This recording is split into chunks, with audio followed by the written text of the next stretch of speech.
Bonjour à tous et bienvenue. À la fin de cette vidéo, vous entendrez un extrait qui dit tout sur la crédibilité qu'il faut accorder au témoignage de François Mitterrand. Mais pour commencer, écoutez attentivement et gardez bien ce petit extrait en tête pour la suite. Ça se passe 6 mois après son élection en novembre 1981. Il sait qu'il est atteint d'un cancer de la prostate en phase très avancée. Mais face aux Français, il choisit de leur mentir. Et pire encore, il trahit ceux qui lui avaient fait confiance quelques mois plus tôt, le peuple de gauche. Il paraît qu'il y a beaucoup de chefs d'État qui sont malades. Et j'ai l'impression que beaucoup voudraient m'ajouter à la liste. Mais je reconnais qu'il m'arrive d'éternuer. Et que l'autre jour, après avoir fait des gestes inconsidérés, une occupation tout à fait louable, caractère sportif, je me suis un peu tordu une vertèbre. Au-delà, je ferai connaître tous les 6 mois, par un bulletin officiel, l'état de ma santé.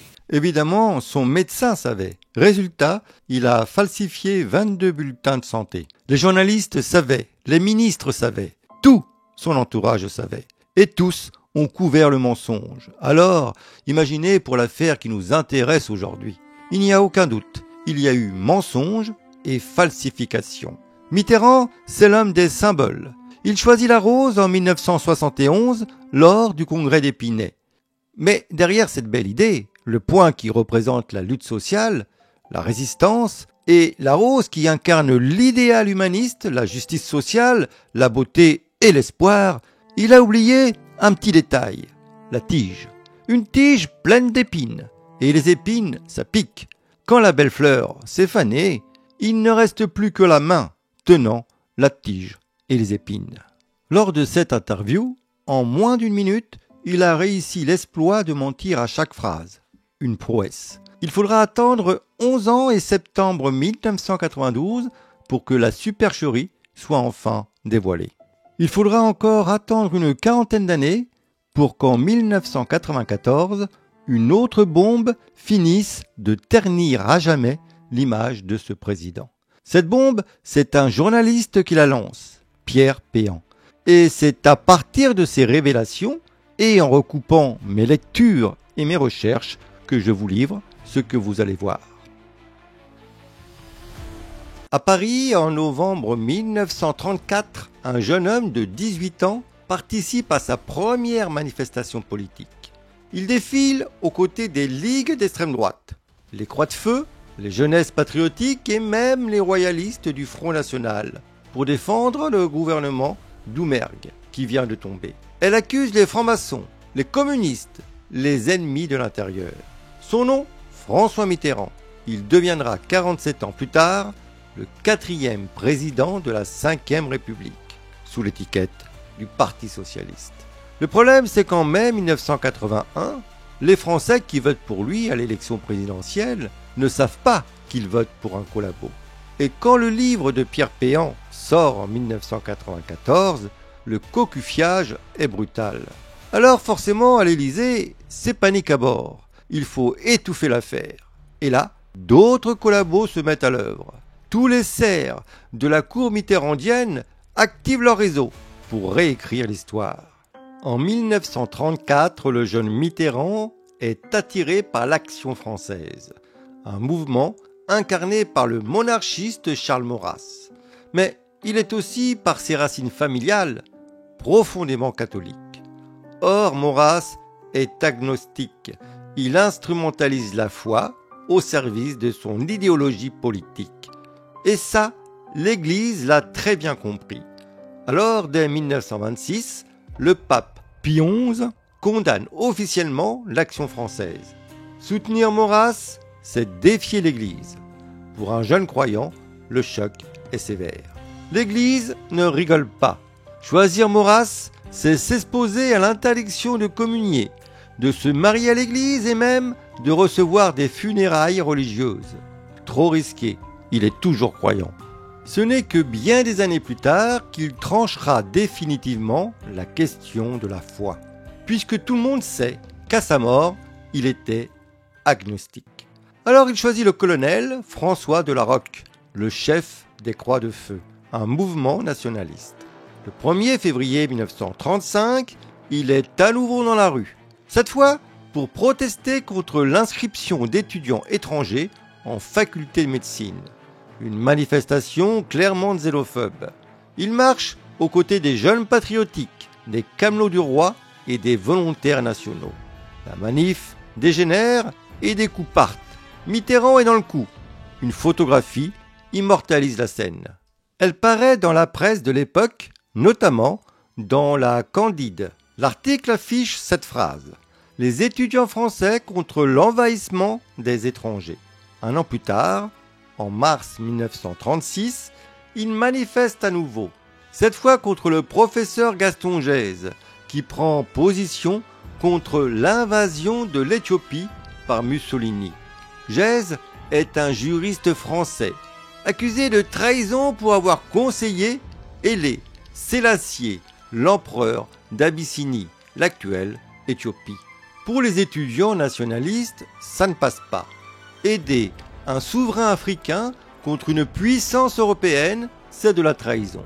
Dans la rue, il scande sa démission. Par sa participation, Mitterrand affiche clairement qu'il est à la fois fasciste et colonialiste. Mitterrand aime déjà la littérature et l'écriture. Alors, il tente sa chance dans le journalisme. Entre 1936 et 1937, il signe plusieurs articles dans l'Écho de Paris, un quotidien conservateur farouchement opposé au Front populaire.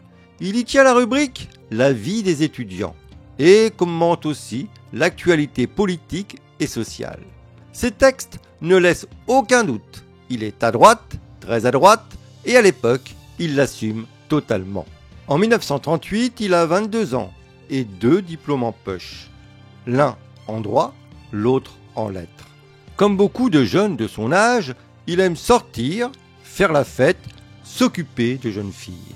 Mais il se distingue et même se marginalise en assistant aux séances de l'Assemblée nationale.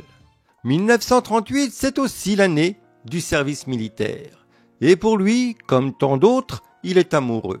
Elle s'appelle Marie-Louise Terrasse, plus connue sous le nom de Catherine Langeais. Elle a 14 ans, lui 21. Alors, il s'active pour rester près d'elle. Il écrit des lettres, sollicite des contacts, et ça fonctionne. Il est affecté au fort d'Ivry, tout près de Paris. En septembre 1939, la guerre éclate. Mitterrand est mobilisé. Il rejoint le 23e régiment d'infanterie coloniale, avec le grade de sergent-chef. Sous ses ordres, une douzaine d'hommes. Direction la ligne Maginot, près de Montmédy, dans l'est de la France. Dans ses lettres, adressées à sa fiancée et rendues publiques en 2001, lors d'une vente aux enchères par la famille de Catherine Langeais, Mitterrand ne parle jamais de haine de l'ennemi. Il parle d'amour, de doute, de solitude, mais jamais du combat contre le nazisme. En juin 1940, près de Verdun, Mitterrand est touché à l'épaule par un éclat d'obus. Il est capturé par les Allemands, puis hospitalisé. Direction le Stalag 9A, en plein centre de l'Allemagne. Dans ce camp, comme dans tous les autres, les conditions sont dures. Mais certaines activités permettent de tenir. Il y a une bibliothèque, on peut faire un peu de sport, un peu de théâtre et même de la musique. 2 mois plus tard, il est transféré dans un autre stalag, à Bad Sulza, le 9C. Dans ce camp, il tente 3 évasions. La dernière sera la bonne. Elle se passe en décembre 1941. Il parvient à traverser la frontière grâce au réseau de Sœur Hélène. Mais comment s'est-il évadé ? On n'en sait rien. Mitterrand ne l'a jamais raconté en détail. On sait parce qu'il l'a écrit dans un article intitulé « Pèlerinage en Thuringe » qu'il a parcouru 600 km à pied à travers l'Allemagne. Mais sur le moment précis de l'évasion, pas un mot. Pour un homme politique qui a une si belle occasion de raconter un acte héroïque, Ne pas l'exploiter, c'est tout de même étrange.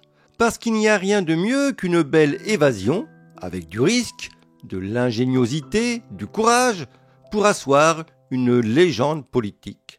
En revanche, une évasion chanceuse, hasardeuse, un peu floue, ça se raconte beaucoup moins. Vous ne voulez pas parler du passé, je comprends bien naturellement.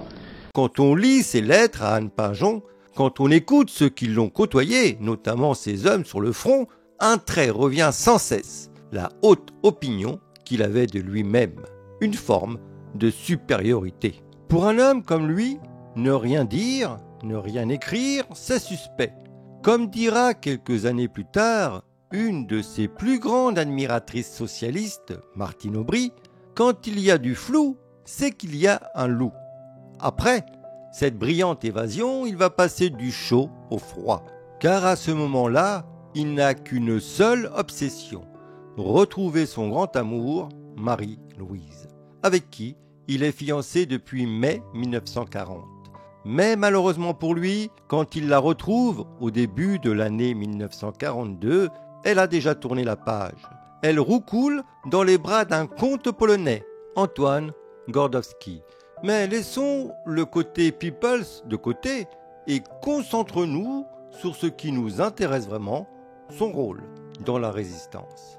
S'évader ne veut pas dire pour autant résister. Au contraire, en 1942, il retrouve son père à Vichy, maréchaliste convaincu. Il est assoiffé de gloire et de pouvoir. Et le pouvoir, c'est Pétain qui le détient. Alors il veut briller et exister. En mars 1942, il voit Pétain au théâtre. Il est subjugué. Il écrit à sa sœur « J'ai vu le maréchal au théâtre. Il est magnifique. Son visage est celui d'une statue de marbre. Il admire sa prestance et son autorité. Et comme son père, il le soutient totalement politiquement. » Dans une lettre adressée à sa cousine, en date du 22 avril 1942, il écrit que le maréchal n'a pas de chance. Et surtout, il ajoute « Je comprends davantage les SOL, le service d'ordre légionnaire, choisis et triés sur le volet, liés par un serment fondé sur les mêmes convictions. Il enfonce le clou en ajoutant « Il faudrait qu'en France, on puisse organiser les milices pour aller jusqu'au bout de la lutte germano-russe. Autrement dit, contre les gauchistes, pas contre les nazis. » Mitterrand n'est pas le seul à s'être évadé. Plusieurs milliers de prisonniers ont réussi cet exploit. Alors, pour les accueillir et les aider, un commissariat spécial est mis en place à Vichy, dirigé par Maurice Pinault, un maréchaliste convaincu. C'est là que François Mitterrand, tout juste évadé, fait son entrée. Il travaille d'abord à la Légion des combattants, puis au commissariat au reclassement des prisonniers. Autour de lui, une petite équipe, des anciens prisonniers comme lui. Tous fidèles au maréchal, tous convaincus par l'idée d'une révolution nationale. Mais pour Mitterrand, les choses changent en avril 1942. Laval revient au pouvoir, et autant il respecte Pétain, autant il se méfie de Laval. Le 15 octobre 1942, à l'hôtel du Parc à Vichy, il est reçu par le maréchal en personne. Il vient présenter son réseau qui organise des filières pour aider les prisonniers évadés. En décembre 1942, il écrit l'article « Pèlerinage en Thuringe » dans France Revue de l'État Nouveau, un texte dans lequel il revient sur ce périple à travers l'Allemagne déjà évoqué, mais aussi celui où il lâche « nous, les héritiers de 150 années d'erreur », faisant clairement référence à la Révolution de 1789. Difficile de faire moins républicain. Quelques années plus tard, il est cité à l'ordre de la division. Le général Koenig signe un document officiel qui salue son action héroïque dans la résistance. D'un côté, un certificat glorieux de la République, de l'autre, un article vichiste. À part un opportuniste cynique, qui peut agir avec une telle vilainie? En janvier 1943, coup de théâtre, Maurice Pinault est viré par Laval. Très vite, Mitterrand comprend que son heure est comptée. Alors, il suit son copain. Les versions officielles racontent que Maurice Pinault a été limogé parce qu'il refusait la collaboration avec l'Allemagne. Mais qui peut croire que Laval agissait sans le consentement de Pétain? C'est ne rien connaître au plein pouvoir du maréchal. Pinault et Mitterrand, c'est les frondeurs de Hollande. Hollande a viré ses frondeurs, Laval a viré les siens. Mais tout comme les frondeurs de Hollande sont restés à gauche, les frondeurs de Laval sont restés à l'extrême droite et toujours collabos. Mitterrand a une qualité, il n'abandonne jamais. Il est ambitieux et veut le pouvoir, et pour ça, il est prêt à tout. Alors, en février 1943, avec Maurice Pinault et quelques compagnons, il crée le Rassemblement national des prisonniers de guerre, le RNPG. Rien d'original, c'est le clone du commissariat au reclassement des prisonniers de Vichy. Sauf que cette fois, c'est eux qui tiennent les rênes. Officiellement maréchalistes, officieusement résistants. Dans la clandestinité, tout est possible. L'important, c'est de rester crédible pour les deux camps. Le 30 janvier 1943, les SOL, le service d'ordre légionnaire, devient la milice, une organisation officiellement collaborationniste chargée de traquer les résistants. Exactement ce qu'il avait défendu quelques mois plus tôt dans ses lettres. Mais 1943, c'est surtout l'année où il reçoit la Francisque, la plus haute décoration du régime de Vichy. Un honneur réservé aux fidèles. Et on ne la reçoit qu'après avoir prononcé ces paroles. « Je fais don de ma personne au maréchal Pétain, comme il a fait don de la sienne à la France. Je m'engage à servir ses disciples et à rester fidèle à sa personne et à son œuvre. » Alors oui, c'est une certitude. Au printemps 1943, il est toujours pétainiste, car il a fait don de sa personne à Pétain. Noir sur blanc, serment prononcé, distinction reçue. Fin 1943, il fait progressivement basculer la balance vers la résistance. Il appartient à un petit groupe d'opportunistes, appelés les vichistos résistants. Il suit de près la situation intérieure et extérieure. À l'intérieur, avec Laval, sa route vers le pouvoir est barrée. À l'extérieur, rien ne va plus pour l'Allemagne.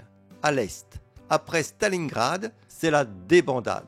L'armée rouge contre-attaque. En Italie, Mussolini a été renversé. L'Italie signe un armistice avec les Alliés. L'Allemagne doit redéployer ses troupes et elle n'a plus le contrôle des airs. Les bombardements s'intensifient sur les villes allemandes. Hambourg, poumon économique et industriel du Troisième Reich, est en ruine. On l'a vu, à l'intérieur, Laval verrouille le pouvoir. Darnan, avec sa milice, traque tous ceux qui ne sont pas clairs avec le régime de Vichy. Les cartes sont rebattues. Rester fidèle à Vichy, c'est se condamner. Basculer vers la résistance, c'est peut-être rester en vie. À partir de là, il ne fait plus aucun doute que sa vie est en danger. Cette nouvelle donne change sa stratégie. Une Allemagne vaincue, c'est le régime de Vichy qui tombe. Alors, Mitterrand tourne progressivement le dos à Pétain. Mais le fait-il par conviction ou par simple instinct de survie? Sa vie en danger, il adopte le pseudonyme de Morland. Et il prend l'avion pour Londres dans la nuit du 15 au 16 novembre 1943. Pas pour rejoindre les gaullistes, mais pour rencontrer les représentants de la France libre et négocier une union des mouvements de prisonniers sous une seule bannière, la sienne. Car désormais, il est aux côtés du général Giraud, comme lui, ancien prisonnier évadé et pétainiste. C'est l'homme que les Américains ont choisi. C'est à lui qu'ils confient les responsabilités en Afrique du Nord. Pour eux, De Gaulle est trop rigide, trop patriote. Ils veulent un homme plus souple, plus maniable. Giraud fait l'affaire. La collaboration, ça le connaît. Il a prêté allégeance à Pétain. Alors, pourquoi pas aux Américains? Pour lui, ça ne change pas grand-chose. L'indépendance et la souveraineté française c'est pas vraiment sa priorité. Et c'est cet homme que Mitterrand soutient. Finalement, il obtient un poste de capitaine au sein de la France libre. Il est nommé chargé de mission de première classe au BCRA, le Bureau central de renseignement et d'action, fondé par De Gaulle à Londres. Quand De Gaulle l'apprend, il demande aussitôt à le voir. Le rendez-vous est fixé en décembre 1943 à Alger. C'est leur première rencontre, un face-à-face tendu, qui aboutira à la création du mouvement national des prisonniers de guerre et déportés. Mitterrand en sera le chef, et c'est à partir de ce moment-là, et seulement à partir de là, qu'il tourne définitivement le dos à Pétain. Il ne le reverra plus jamais. Mais il garde toujours des liens étroits avec plusieurs collaborateurs. Il reste surtout proche de René Bousquet, secrétaire général de la police sous Vichy, l'un des responsables de la rafle du Veldiv. Quand vous l'avez connu? Je l'ai connu, je n'en sais rien, mais forcément dans les années 50. Franchement, il nous prend véritablement pour des demeurés. Parce que, soyons sérieux, quand on invite un ami à sa table, qui plus est celui qui a financé une grande partie de votre campagne politique, on se souvient forcément de quand et comment on l'a rencontré. Lui, non. Il dit qu'il ne sait pas, qu'il ne sait plus, il a oublié. C'est grotesque. Leur rencontre a probablement, plus sérieusement, eu lieu dans les années 40, à Vichy. En 1942, tous les responsables politiques et administratifs se croisent, se connaissent ou partagent les mêmes réseaux. Bousquet, c'est l'équivalent du ministre de l'Intérieur sous Vichy. Mitterrand travaille dans un service directement rattaché à son administration. Alors, non, ce n'est pas possible qu'il ne l'ait pas croisé. Et incroyable qu'il n'ait rien su des agissements de Bousquet. À force de mentir en politique, il a cru qu'il pouvait mentir sur tout. Mais les menteurs, c'est comme les voleurs, ils ne savent jamais s'arrêter. Et un jour ou l'autre, ils se font rattraper. Merci, à très vite.